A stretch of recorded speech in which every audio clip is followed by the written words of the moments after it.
Hello friends, मैं कंचन आपका अपने चैनल पे बहुत बहुत स्वागत करती हूँ। और आज हम देखेंगे भूगोल टेस्ट सीरीज के अंतर्गत जलवायु विज्ञान का पार्ट नंबर 7। ये टेस्ट सीरीज यूजीसी नेट के साथ साथ यूपी पीजीटी, यूपी टीजीटी और असिस्टेंट प्रोफेसर के एग्जाम्स के लिए काफ़ी हेल्पफुल है। तो आज के क्वेश्चन सीरीज है 151 से 175 तक का। तो आइए एमसीक्यू स्टार्ट करते हैं। क्वेश्चन नंबर 151 देखते हैं। जलवायु एवं मौसम संबंधी समस्त परिवर्तन होते हैं। ऑप्शन 4 दिया। ऑप्शन ए है क्षोभ मंडल में, ऑप्शन बी है समताप मंडल में, ऑप्शन सी है क्षोभ मंडल एवं समताप मंडल दोनों में, या ऑप्शन डी क्षोभ मंडल, समताप मंडल एवं ओजोन मंडल, इसमें तीनों दिया है। तो जलवायु एवं मौसम संबंधी जो समस्त परिवर्तन देखने को मिलते हैं वो मिलते हैं ऑप्शन ए, इसका राइट आंसर होगा क्षोभ मंडल में। नेक्स्ट क्वेश्चन देखते हैं। क्वेश्चन नंबर 152 ये पूछ रहा है कि वायुमंडल की परतों में निचली परत कौन सी है। ऑप्शन ए है समताप मंडल, ऑप्शन बी है परिवर्तन मंडल, ऑप्शन सी है ओजोन मंडल, ऑप्शन डी है बहिर्मंडल। तो जो वायुमंडल की सबसे निचली परत है वो परत है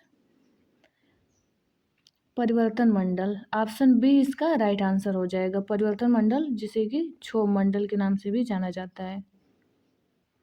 परिवर्तन मंडल इस मंडल को इसलिए कहा जाता है क्योंकि पृथ्वी के सबसे समीप है और पृथ्वी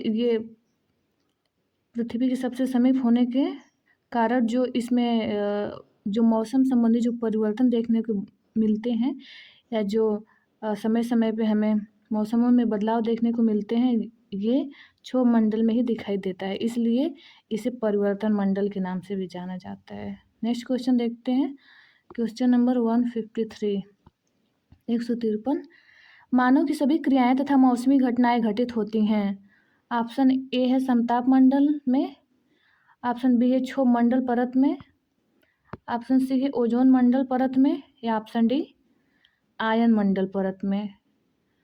तो जो मानव की सभी क्रियाएं तथा मौसमी घटनाएं देखने को मिलती हैं, ये सब मिलती हैं किस परत में मिलेंगी, ये भी मिलेंगी क्षोभ मंडल परत में। तो इसका राइट आंसर हो जाएगा ऑप्शन बी, क्षोभ मंडल परत में। ये सब एक दूसरे से संबंधित ही प्रश्न है, या कह सकते हैं कि क्षोभ मंडल को ही परिभाषित किया गया है, सभी अलग अलग प्रश्नों में अलग अलग प्रकार से दर्शाया गया। नेक्स्ट क्वेश्चन देखते हैं। क्वेश्चन नंबर 154 निम्नलिखित में से कौन सा शीतोष्ण चक्रवातों का सामान्य लक्षण नहीं है। ये किस प्रकार के चक्रवात पूछ रहा है, शीतोष्ण चक्रवातों का। ऑप्शन ए दिया है कि लंबी अवधि तक मूसलाधार वर्षा होती है कि नहीं इसमें, ऑप्शन बी है कि अस्थिर मौसम, ऑप्शन सी है कुहरापन तथा अस्पष्ट दृश्यता, व ऑप्शन डी है कमोबेश विस्तृत समदाब रेखाएं। तो इसका जो राइट आंसर हो जाएगा वो हो जाएगा ऑप्शन बी, अस्थिर मौसम, क्योंकि ये जो विशेषता है हमें उष्ण कटिबंधीय चक्रवातों में देखने को मिलती है। जो शीतोष्ण कटिबंधीय चक्रवात होते हैं ये एक लंबी अवधि तक इसमें वर्षा होती रहती है, मूसलाधार वर्षा होती रहती है। एक जो भी मूसलाधार वर्षा या मेघ बनते हैं तो एक स्थिर और थोड़ा सा लंबे समय तक वो टिके रहते हैं और एक लंबी अवधि तक मूसलाधार वर्षा होती रहती है। और इसमें मौसम थोड़ा उष्ण कटिबंधीय चक्रवातों की अपेक्षा स्थिर देखने को मिलता है। इसमें कुहरापन तथा अस्पष्ट दृश्यता भी देखने को मिलती है, ये भी सही है। कमोबेश विस्तृत समदाब रेखाएं, कुछ समदाब रेखाएं भी इसमें देखने को मिलती हैं। तो इसका जो राइट आंसर होगा, जो नहीं होता है, वो होता है अस्थिर मौसम। तो ये इसका राइट आंसर है। नेक्स्ट क्वेश्चन देखते हैं। क्वेश्चन नंबर 155 ये है कि निम्नलिखित कथनों में से उष्णकटिबंधीय चक्रवातों अटल के संबंध में कौन सा सही नहीं है। ऑप्शन ए है कि उष्णकटिबंधीय चक्रवात व्यापारिक पवनों के प्रभाव के कारण पूर्व से पश्चिम की ओर मुड़ जाते हैं। ऑप्शन बी है उष्णकटिबंधीय चक्रवात उष्णकटिबंधीय क्षेत्र के विनाशकारी खतरे नहीं हैं। ऑप्शन सी है उष्णकटिबंधीय चक्रवात ITCZ के निकट पैदा होते हैं। और ऑप्शन डी दिया है कि उष्णकटिबंधीय चक्रवात भूमि क्षेत्र से गुजरने पर कमजोर पड़ने लगते हैं। तो इसका हम आंसर देखते हैं क्या होना चाहिए, क्या होगा। तो जो उष्णकटिबंधीय चक्रवात व्यापारिक पवनों के प्रभाव के कारण पूर्व से पश्चिम की ओर मुड़ जाती है, ये भी सही है। पूछा है कि कौन सा सही नहीं है। उष्णकटिबंधीय चक्रवात उष्णकटिबंधीय क्षेत्र विनाशकारी खतरे नहीं है, ये गलत है, क्योंकि उष्णकटिबंधीय चक्रवात को उष्णकटिबंधीय क्षेत्र के विनाशकारी खतरे माने जाते हैं, क्योंकि चक्रवात वैसे विकराल रूप में होता है और जहाँ जाता है वहाँ पे विनाश तो करता ही है, तबाही लाता है। तो ये इसका गलत है, यही इसका राइट आंसर हो जाएगा। ऑप्शन सी है कि उष्णकटिबंधीय चक्रवात जो ये तो सही कि ITCZ के निकट पैदा होता है, ये ITCZ के निकट ही पैदा होता है। उष्णकटिबंधीय चक्रवात भूमि क्षेत्र से गुजरने पर कमजोर पड़ने लगते हैं, ये भी बिल्कुल सही है। जैसे जैसे उष्णकटिबंधीय चक्रवात सागरों से गुजर के भूमि पे अंदर की तरफ यदि जैसे जैसे ये बढ़ने लगते हैं तो इनका जो कह सकते हैं कि उनकी शक्ति या क्षमता उनकी क्षीण होने लगती है। वो भूमि पे जैसे जैसे बढ़ते हैं जाते हैं वो कमज़ोर पड़ने लगते हैं, तो ये भी सही है। तो इसका बस जो सही नहीं है यही होगा ऑप्शन बी। नेक्स्ट क्वेश्चन देखते हैं, क्वेश्चन नंबर 156। निम्नलिखित में से वर्ष का कौन से विशिष्ट समय में अधिकतम उष्णकटिबंधीय चक्रवात आते हैं। ऑप्शन ए दिया है कि 5 जून से 25 नवंबर के बीच। ऑप्शन बी है कि 1 जुलाई से मतलब नवंबर 30 तक। सी है कि जून 29 से दिसंबर 5 तक। व ऑप्शन डी है कि जून 1 से नवंबर 30 तक। इसका राइट आंसर हो जाएगा ऑप्शन बी, जुलाई 1 से नवंबर 30 तक। मतलब एक प्रकार का विशेष समय है, इसमें अधिकतम हमें उष्णकटिबंधीय चक्रवात देखने को मिलते हैं। नेक्स्ट क्वेश्चन देखते हैं, क्वेश्चन नंबर 157। ये पूछ रहा है कि निम्नलिखित में से कौन सही है। ऑप्शन ए है कि उष्णकटिबंधीय चक्रवात के अनेक रूप होते हैं जो आकार, रूप, वेग और मौसम स्थितियों के हिसाब से अलग होते हैं। ऑप्शन बी है कि उष्णकटिबंधीय चक्रवात अपेक्षाकृत अधिक ताकतवर होता है तथा महासागरों के ऊपर अत्यंत तेज वेग से गुजरते हैं। ऑप्शन सी है कि चक्रवात के केंद्र में अत्यधिक उच्च दाब होता है। व ऑप्शन डी है कि उष्णकटिबंधीय चक्रवातों का कार्य विभिन्न भागों में एक सदृश होता है। क्या होगा इसका राइट आंसर। तो इसका जो राइट आंसर हो जाएगा वो हो जाएगा ऑप्शन बी। ऑप्शन बी इसका राइट आंसर होगा कि उष्णकटिबंधीय चक्रवात अपेक्षाकृत अधिक ताकतवर होता है। किसके, जो शीतोष्णकटिबंधीय चक्रवात होते हैं उसके अपेक्षा ये काफ़ी ताकतवर होता है। इसका क्षेत्रफल उससे कम होता है, लेकिन ये जो होता है इसमें विनाश करने की शक्ति बहुत अधिक होती है। और जैसे जैसे महासागरों के ऊपर ये अत्यंत तेज वेग से गुजरता है और जैसे जैसे सागरों से ये स्थल में प्रवेश करता है तो इसकी गति, इसकी क्षमता, इसकी शक्ति या इसका वेग कह सकते हैं कि क्षीण होने लगता है, अर्थात कम होने लगता है। तो इसका राइट आंसर हो जाएगा ऑप्शन बी। नेक्स्ट क्वेश्चन देखते हैं, क्वेश्चन नंबर 158।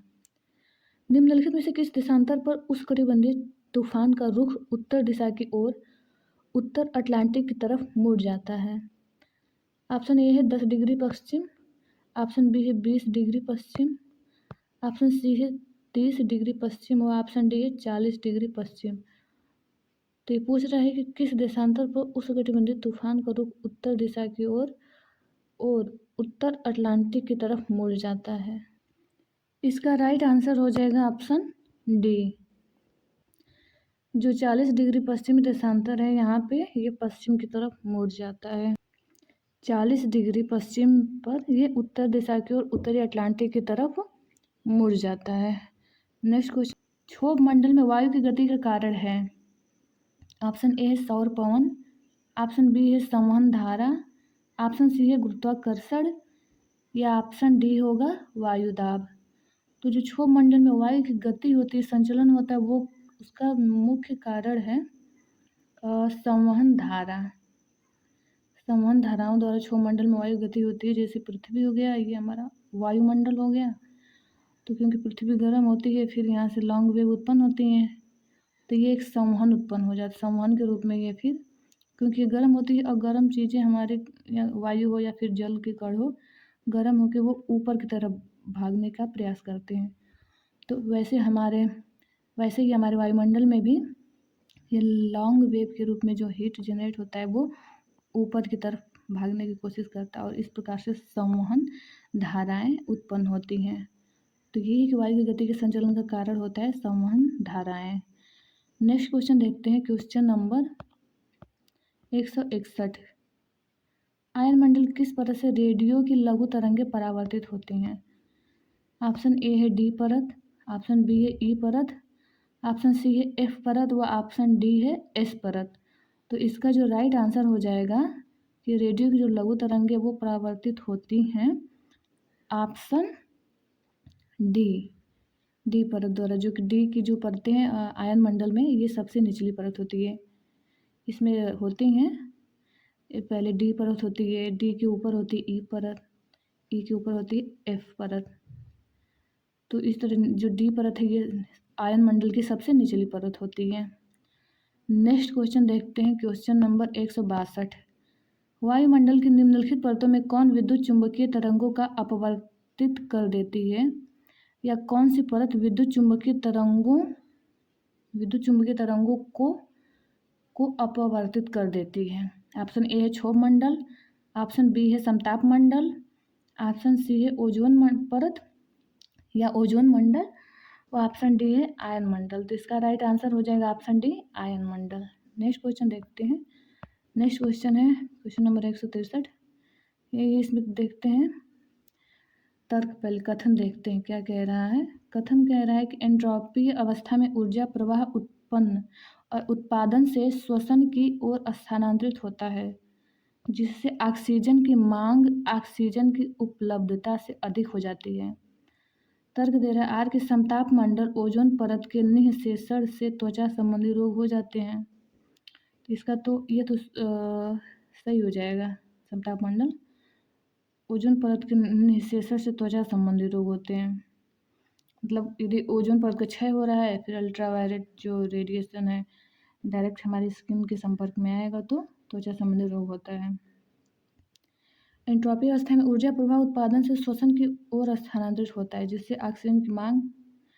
ऑक्सीजन की उपलब्धता से अधिक हो जाती है। ऑप्शन ए जो होगा ये गलत होगा, क्योंकि जो एंट्रोपी होती है वे किसी वातावरण में अव्यवस्था से संबंधित है, या फिर बायोडायवर्सिटी की अधिक बढ़ने की वजह से बहुत क्रिटिकल कंडीशन हो जाता है, उसे उसकी एंट्रोपी अवस्था कहते हैं। ऑक्सीजन की मांग से नहीं होता है। नेक्स्ट क्वेश्चन देखते हैं, क्वेश्चन नंबर 164। ये हो जाएगा कि ए असत्य है और आर सत्य। इसका जो हो जाएगा option D right answer. Next देखते हैं, क्वेश्चन नंबर 164। वायुमंडल में ओजोन गैस की अधिकांश मात्रा पाई जाती है। ये तो इजी है, सबको पता होगा कि ये पाई जाती है किसमें, समताप मंडल में। नेक्स्ट क्वेश्चन देखते हैं, क्वेश्चन नंबर 165। वायुमंडल की कौन सी परत को आयन मंडल भी कहते हैं? ये भी काफ़ी इजी क्वेश्चन है। इसका क्या हो जाएगा, किस परत को आयन मंडल भी कहते हैं? तो वो हो जाएगा तापमंडल। तापमंडल को हम आयन मंडल के नाम से भी जानते हैं। नेक्स्ट क्वेश्चन देखते हैं, क्वेश्चन नंबर 166। उष्णकटिबंधीय चक्रवातों के बारे में निम्नलिखित में से कौन सा कथन सही नहीं है? ऑप्शन ए है उष्णकटिबंधीय चक्रवात मूसलाधार बारिश देते हैं, ऑप्शन बी है उन्हें फिलीपींस में मैनताइफू कहते हैं, या फिलीपींस में टाइफून, यहाँ नो रहेगा, टाइफून कहते हैं, में अलग रहेगा, थोड़ा सा मिस टाइप हो गया है। तो उन्हें फिलीपींस में टाइफून के नाम से जाना जाता है। ऑप्शन सी है कि वे 8 डिग्री उत्तरी व दक्षिणी अक्षांश में उद्गमित होते हैं, या कह सकते हैं कि उत्पन्न होते हैं। फिर डी है कि वे दक्षिणी अटलांटिक महासागर में नहीं पाए जाते हैं। तो ये पूछा है कि कौन सा सही नहीं है, कौन सा सही नहीं, ये बताना है हमें। तो ये पूछ रहा है कि कौन सा सही नहीं है, तो इसका राइट आंसर हो जाएगा ऑप्शन ए, क्योंकि जो टाइफून फिलीपींस जापान इधर इसे टाइफून के नाम से ही जाना जाता है, और ये 8 डिग्री उत्तरी और दक्षिणी अक्षांशों में उद्गमित होते हैं। ये जो है दक्षिणी अटलांटिक महासागर में नहीं उत्पन्न होते हैं, ये भी सही है। तो जो उष्णकटिबंधीय चक्रवात जो मूसलाधार बारिश देते हैं, तो ये जो विशेषता बता रहा है, ये बता रहा है शीतोष्ण कटिबंधीय मध्य अक्षांशीय कटिबंधीय चक्रवातों के बारे में ये विशेषता बता रहा है। ये दे रहा है कि ये 8 डिग्री उत्तर व दक्षिण अक्षांशों में उद्गमित होते हैं, क्योंकि भूमध्य रेखा पे जो होता है कोरियालिस बल के अभाव में भूमध्य रेखा पे ये चक्रवात उत्पन्न नहीं होते हैं। नेक्स्ट क्वेश्चन देखते हैं, क्वेश्चन नंबर 167। उष्णकटिबंधीय चक्रवात में सबसे तेज पवनें सामान्यतः अंकित की जाती हैं कहाँ पे? ऑप्शन ए कि सम्मुख दाहिने वृत्त चतुर्थांश में, बी है सम्मुख बाएं वृत्त चतुर्थांश में, ऑप्शन सी है पृष्ठ दाहिने वृत्त चतुर्थांश में, या ऑप्शन डी पृष्ठ बाएं वृत्त चतुर्थांश में। इसका राइट ऑप्शन हो जाएगा ऑप्शन ए सम्मुख दाहिने वृत्त चतुर्थांश में। नेक्स्ट क्वेश्चन देखते हैं, क्वेश्चन नंबर 168। ध्रुवीय वाताग्र सिद्धांत द्वारा प्रतिपादित किया गया है। ऑप्शन ए वी बर्कनीज, ऑप्शन सी है सा, ऑप्शन बी है फिट्जरॉय व ऑप्शन डी है लैम्फर्ट। इसका राइट आंसर हो जाएगा ऑप्शन ए वी बर्कनीज द्वारा दिया गया है। 169 क्वेश्चन नंबर। मध्य अक्षांश चक्रवात बनने के संबंध में निम्नलिखित कारक पदों में से सही पद की पहचान कीजिए कि कौन कौन से कारक जिम्मेदार हैं। वायु दाबीय दाब का बल, कोरियालिस बल व पृष्ठीय घर्षण। तो ये जो तीनों ऑप्शन है तीनों सही हो जाएंगे मध्य अक्षांशीय चक्रवात को बनने के लिए। तो इसका राइट आंसर हो जाएगा option D A B C तीनों। नेक्स्ट क्वेश्चन देखते हैं, क्वेश्चन नंबर 170 170। निम्न में से कौन सा उष्णकटिबंधीय चक्रवातों से प्रभावित नहीं होता है? ऑप्शन ए है अफगानिस्तान, ऑप्शन बी है पाकिस्तान, ऑप्शन सी है मालदीव, ऑप्शन डी है बांग्लादेश। तो इस ये भी दिया है कि म्यांमार।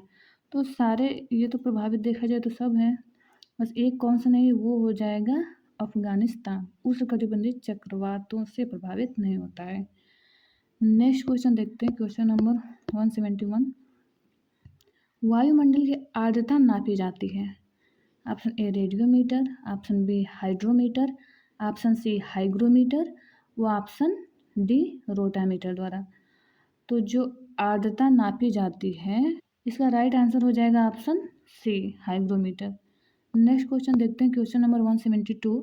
पृथ्वी की विद्युत चुंबकीय लघु तरंगों के माध्यम से ऊर्जा प्राप्त करती है जिसका विकिरण होता है। ऑप्शन ए फोटोस्फीयर से, ऑप्शन बी आयनोस्फीयर से, ऑप्शन सी है एटमॉस्फेयर से और ऑप्शन डी है ट्रोपोस्फियर से। तो इसका राइट आंसर हो जाएगा ऑप्शन बी आयनोस्फीयर से। नेक्स्ट क्वेश्चन देखते हैं, क्वेश्चन नंबर 173।